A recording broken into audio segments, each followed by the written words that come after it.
ಇತ್ತೀಚಿನ ದಿನಗಳಲ್ಲಿ ದಕ್ಷಿಣ ಕನ್ನಡ ಜಿಲ್ಲೆ ಅಪರಾಧ ಕಾರಣಗಳಿಗಾಗಿ ರಾಷ್ಟ್ರಮಟ್ಟದಲ್ಲಿ ಸುದ್ದಿಯಾಗ್ತಿದೆ.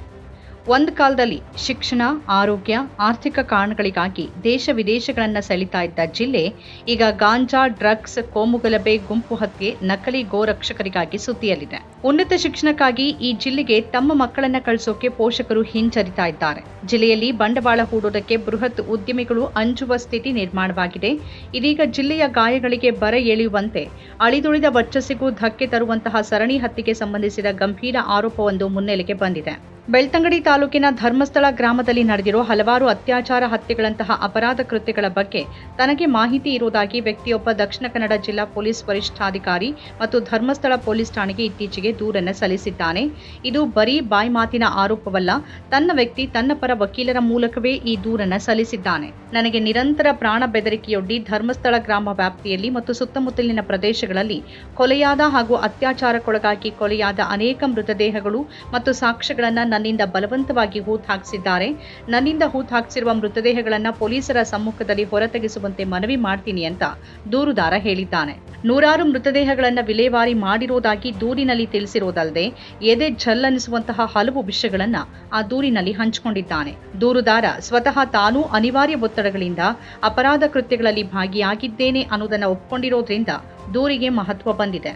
ಅತ್ಯಂತ ಭಾರವಾದ ಹೃದಯದಿಂದ ಹಾಗೂ ಪರಿಹಾರವಾಗದ ಪಾಪ ಪ್ರಜ್ಞೆಯಿಂದ ಹೊರಬರುವ ಸಲುವಾಗಿ ಈ ದೂರು ನೀಡ್ತಿದ್ದೀನಿ ಅಂತ ದೂರಿನಲ್ಲಿ ಹೇಳಿಕೊಂಡಿದ್ದಾನೆ. ದಕ್ಷಿಣ ಕನ್ನಡ ಜಿಲ್ಲೆಯಲ್ಲಿ ಒಂದು ದನದ ತಲೆಬುರುಡೆ ಪತ್ತೆಯಾದರೆ ತಕ್ಷಣ ಜಿಲ್ಲಾ ಪೊಲೀಸ್ ವರಿಷ್ಠಾಧಿಕಾರಿಯಿಂದ ಹಿಡಿದು ಗೃಹ ಸಚಿವರವರೆಗೆ ಎಲ್ಲರೂ ಜಾಗೃತರಾಗ್ತಾರೆ. ಕಂಡ ಬಡಪಾಯಿಗಳ ಮನೆಗಳ ಮೇಲೆ ದಾಳಿಗಳು ನಡೆಯುತ್ತೆ. ಯಾರೋ ಫೇಸ್ಬುಕ್ನಲ್ಲಿ ಗುಂಪು ಹತ್ಯೆಯಲ್ಲಿ ಇಂಥವರನ್ನ ಯಾಕೆ ಬಂಧಿಸಿಲ್ಲ ಅಂತ ಕೇಳಿದ್ರೆ ತಕ್ಷಣ ಆತನನ್ನ ಠಾಣೆ ಕರೆಸಿ ನಿನ್ನಲ್ಲಿ ಸಾಕ್ಷಿ ಇದೆಯಾ ಅಂತ ಬೆದರಿಸಿ ಆತನಿಂದ ಕ್ಷಮೆಯಾಚನೆ ಮಾಡಿಸಿ ಅದರ ವಿಡಿಯೋವನ್ನ ಸಾಮಾಜಿಕ ಜಾಲತಾಣದಲ್ಲಿ ವೈರಲ್ ಮಾಡ್ತಾರೆ. ಆದರೆ ಇಲ್ಲಿ ದೂರು ನೀಡಿದಾತ ನೂರಾರು ಮೃತದೇಹಗಳನ್ನು ಹೂತ್ ಹಾಕಿರೋ ಬಗ್ಗೆ ಮಾತಾಡ್ತಿದ್ದಾನೆ. ಪೊಲೀಸರು ತಡವಾಗಿ ಪ್ರಕರಣವನ್ನು ದಾಖಲಿಸಿದ್ದರಾದರೂ ಈವರೆಗೆ ಯಾವುದೇ ಕ್ರಮ ತೆಗೆದುಕೊಂಡಿಲ್ಲ.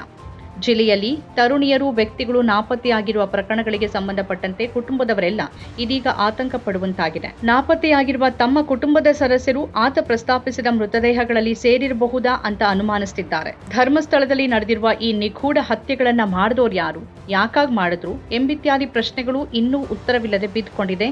ಇದಕ್ಕೆ ಉತ್ತರಿಸಬೇಕಾಗಿರುವ ಪೊಲೀಸ್ ಇಲಾಖೆ ನಿಗೂಢ ಮೌನ ತಾಳಿದೆ. ದೂರು ನೀಡ್ತಾ ಇದ್ದಂತೆ ಪೊಲೀಸರು ಎಚ್ಚೆತ್ತು ದೂರುದಾರನನ್ನ ವಶಕ್ಕೆ ತೆಗೆದುಕೊಂಡು ಆತನಿಂದ ಮಾಹಿತಿಗಳನ್ನು ಪಡೆದುಕೊಳ್ಳಬೇಕಾಗಿತ್ತು. ದೂರುದಾರ ನೀಡಿದ ಹೇಳಿಕೆಯಲ್ಲಿ ಒಂದಿಷ್ಟು ನಿಜ ಇದೆ ಅಂತಾದ್ರೆ ಆತನ ಜೀವಕ್ಕೆ ಖಂಡಿತ ಅಪಾಯ ಇದೆ. ಈಗಾಗಲೇ ಆತ ತಾನು ಹೂತ್ ಹಾಕೋಕೆ ನೆರವಾಗಿರೋದನ್ನ ಒಪ್ಕೊಂಡಿದ್ದಾನೆ. ಆದರೆ ಯಾರ ನಿರ್ದೇಶನದಂತೆ ಈ ಕೃತ್ಯ ಎಸಗಿದ್ದೇನೆ ಅನ್ನೋದರ ವಿವರಗಳನ್ನ ಇನ್ನಷ್ಟೇ ನೀಡಬೇಕಾಗಿದೆ. ಈ ಸರಣಿ ಹತ್ಯೆಯ ಹಿಂದೆ ಗಣ್ಯ ವ್ಯಕ್ತಿಗಳಿದ್ದಾರೆ ಅಂತಾದ್ರೆ ಅವರು ಸಾಕ್ಷ್ಯ ನಾಶ ಮಾಡುವ ಉದ್ದೇಶದಿಂದ ಆತನಿಗೆ ತೊಂದರೆ ಎಸಗುವ ಸಾಧ್ಯತೆಯನ್ನ ಅಲ್ಲಗಳೆಯುವಂತಿಲ್ಲ. ಆದ್ರಿಂದ ಮೊದಲು ಆತನ ಜೀವಕ್ಕೆ ಭದ್ರತೆಯನ್ನ ನೀಡೋದು ಪೊಲೀಸರ ಕರ್ತವ್ಯ. ಆತ ದೂರಿನಲ್ಲಿ ಹೇಳಿರುವಂತೆ 100ಕ್ಕೂ ಅಧಿಕ ಹತ್ಯೆಗಳು ನಡೆದಿದೆ.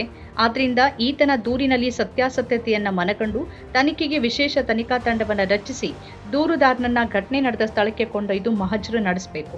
ಆತ ಹೇಳಿದ ಸ್ಥಳಗಳಲ್ಲಿ ಮೃತದೇಹಗಳ ಅವಶೇಷಗಳಿದೆಯಾ ಅನ್ನೋದನ್ನ ಕಂಡುಕೊಳ್ಬೇಕು. ಅಸ್ಥಿಪಂಜರಗಳು ಪತ್ತೆಯಾದರೆ ಅವುಗಳ DNA ಪರೀಕ್ಷೆ ನಡಿಬೇಕು ಮತ್ತು ಆತ ಯಾರ ಆದೇಶದಂತೆ ಈ ಕೃತ್ಯಗಳನ್ನ ಎಸಗಿದ್ದ ಅನ್ನೋದರ ಬಗ್ಗೆನೂ ಗಂಭೀರ ತನಿಖೆ ನಡಿಬೇಕು. ಆದರೆ ದಕ್ಷಿಣ ಕನ್ನಡ ಜಿಲ್ಲಾ ಪೊಲೀಸ್ ಇಲಾಖೆಯಲ್ಲಿ ಸೂತಕದ ಮೌನ ಆವರಿಸಿದೆ. ಆರೋಪಗಳು ಪತ್ರಿಕೆಗಳಲ್ಲಿ ಸುದ್ದಿ ಆಗ್ತಾ ಇದ್ರೂ ಗೃಹ ಸಚಿವರು ಈವರೆಗೆ ಮೌನ ಮುರಿದಿಲ್ಲ. ಈ ಹಿಂದೆ ದಕ್ಷಿಣ ಕನ್ನಡ ಜಿಲ್ಲೆಯಲ್ಲಿ ತರುಣಿಯರು ಒಬ್ಬೊಬ್ಬರಾಗಿ ನಾಪತ್ತೆ ಆಗ್ತಾ ಇದ್ದಂತೆ ಸಂಘ ಪರಿವಾರ ಲವ್ ಜಿಹಾದ್ಗೆ ಹಿಂದೂ ತರುಣಿಯರು ಬಲಿಯಾಗ್ತಿದ್ದಾರೆ ಅಂತ ಪ್ರತಿಭಟನೆ ನಡೆಸೋಕೆ ಶುರು ಹಚ್ಚಿತ್ತು. ಬಿಜೆಪಿ ನಾಯಕರು ಲವ್ ಜಿಹಾದ್ ನಡೀತಿದೆ ಅಂತ ದ್ವೇಷ ಭಾಷಣಗಳನ್ನ ಮಾಡಿದ್ರು. ಪೊಲೀಸರು ತನಿಖೆಯ ಆಳ ಕೇಳಿತಾ ಇದ್ದಂತೆ ಸೈನಡ್ ಮೋಹನ್ ಅನ್ನುವಾತ ಈ ಲವ್ ಜಿಹಾದ್ನ ಹಿಂದಿರೋದು ಬೆಳಕಿಗೆ ಬಂತು. ಮೋಹನ್ ಸ್ಥಳೀಯ ಶಾಲೆಯೊಂದರಲ್ಲಿ ಶಿಕ್ಷಕನಾಗಿ ಕೆಲಸ ಮಾಡ್ತಿದ್ದ. ಆತ ಬಡ ಹಿಂದೂ ಹೆಣ್ಮಕ್ಳನ್ನ ಪ್ರೀತಿಸೋ ನಾಟಕ ಆಡಿ ಮದುವೆಯಾಗೋ ಭರವಸೆ ನೀಡ್ತಾ ಇದ್ದ. ಬಳಿಕ ಪರ ಊರಿಗೆ ಕರೆದೊಯ್ದು ಸೈನೈಡ್ ನೀಡಿ ಕೊಂದು ಅವರ ಒಡವೆಗಳನ್ನ ದೋಚಿ ಊರಿಗೆ ಮರಳಿ ಸಭ್ಯನಂತೆ ಬದುಕ್ತಾ ಇದ್ದ. ಸಂಘ ಪರಿವಾರ ಲವ್ ಜಿಹಾದ್ ವಿರುದ್ಧ ಪ್ರತಿಭಟನೆ ಮಾಡಿದಾಗ ಆತನೂ ಅದರಲ್ಲಿ ಸೇರ್ಕೊಂಡಿದ್ನಂತೆ. ಹೀಗೆ ಸುಮಾರು 20ಕ್ಕೂ ಹೆಚ್ಚಿನ ಯುವತಿಯರನ್ನ ಆತ ಸೈನೈಡ್ ನೀಡಿ ಕೊಂದು ಹಾಕಿದ್ದ. ಇದೀಗ ಧರ್ಮಸ್ಥಳದ ಸರಣಿ ಹತ್ಯೆ ಆರೋಪ ಮತ್ತೆ ಸೈನೈಡ್ ಮೋಹನನ ಪ್ರಕರಣವನ್ನ ನೆನಪಿಸುವಂತೆ ಮಾಡಿದೆ. ಒಂದು ವೇಳೆ ಇದೊಂದು ಸುಳ್ಳು ದೂರೇ ಆಗಿದ್ರೆ ದೂರುದಾರನ ಮೇಲೇನೆ ಕಠಿಣ ಕ್ರಮವನ್ನ ತೆಗೆದುಕೊಳ್ಬೇಕು. ಯಾಕಂದ್ರೆ ಈ ದೂರಿನ ಹಿಂದೆ ದಕ್ಷಿಣ ಕನ್ನಡ ಜಿಲ್ಲೆಯ ವರ್ಚಸ್ಸನ್ನ ಕೆಡಿಸುವ ಹುನ್ನಾರವಿದೆ. ಆದರೆ ಇಲ್ಲಿ ದೂರುದಾರ ತಾನೂ ಕೂಡ ಕೃತ್ಯದಲ್ಲಿ ಅನಿವಾರ್ಯವಾಗಿ ಭಾಗಿಯಾಗಿದ್ದೇನೆ ಅಂತ ಒಪ್ಕೊಂಡಿದ್ದಾನೆ.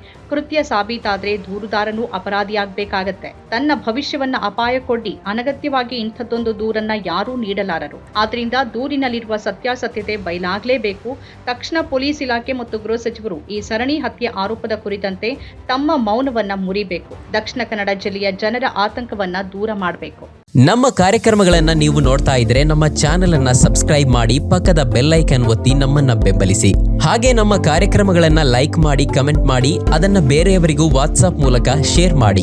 ನೀವು ಹೀಗೆ ಮಾಡಿದಾಗ ನಮ್ಮ ಚಾನೆಲ್ ಮತ್ತಷ್ಟು ಜನರಿಗೆ ತಲುಪಲು ನೀವು ನಮ್ಮೊಂದಿಗೆ ಸಹಕರಿಸಿದ ಹಾಗಾಗುತ್ತೆ. ಇದು ನೀವು ಯಾವುದೇ ಖರ್ಚಿಲ್ಲದೆ ಕೆಲವೇ ಸೆಕೆಂಡುಗಳಲ್ಲಿ ನೀಡಬಹುದಾದ ಸಹಕಾರ.